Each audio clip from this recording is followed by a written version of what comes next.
अयोध्या जो अयुद्ध है, मतलब जिसे जीता ना जा सके, जिसका जिक्र इतिहास से लेकर वेद पुराणों में भी मिलता है। लेकिन क्या है अयोध्या और राम का इतिहास? राम राज्य से लेकर राम मंदिर तक क्या है पूरी कहानी? जानिए दैनिक भास्कर की 7 एपिसोड की खास सीरीज राम जन्मभूमि का इतिहास में। दरअसल बौद्ध साहित्य के मुताबिक अयोध्या को भगवान बुद्ध के काल में विशाखा कहा जाता था और जो संपन्न शहर था। वहीं अथर्ववेद में अयोध्या को 9 द्वारों वाली देवों की पूरी बताया गया है। साथ ही ये भी पता चलता है कि इस काल में भी अयोध्या प्रसिद्ध थी। वाल्मीकि रामायण के मुताबिक सरयू के तट पर बनी अयोध्या नगरी 12 योजन लंबी और 3 योजन चौड़ी थी, मतलब करीब 5200 वर्ग किलोमीटर का एरिया। 1862-63 में पहली बार अयोध्या का आर्कियोलॉजिकल सर्वे किया गया, जिसमें धनन और विशाख लेख वाले सिक्के मिले।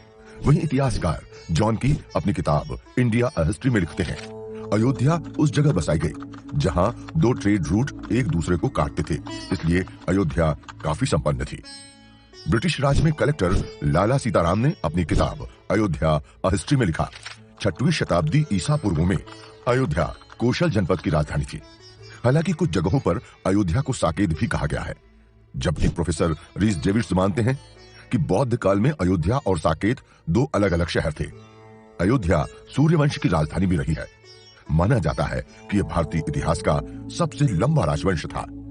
इसमें कुल 130 राजा हुए, जिसमें दशरथ 63वें और राम 64वें राजा हुए। वहीं राम अवतार की बात करें तो इसका जिक्र स्कंद पुराण में मिलता है, जिसके मुताबिक राम विष्णु के अवतार थे। लेकिन इस अवतार के पीछे बड़ी वजह था रावण, जिसने कड़ी तपस्या कर भगवान शिव से अजेय होने का वरदान हासिल किया, फिर इंद्र और चंद्रमा तक को जीत लिया। देवताओं की इसी परेशानी का हल निकाला भगवान विष्णु ने। उन्होंने खुद अयोध्या में राम अवतार लिया, नंदी के रूप में हनुमान को भेजा, शेषनाग लक्ष्मण बने और सभी देवता वानर सेना का हिस्सा बने।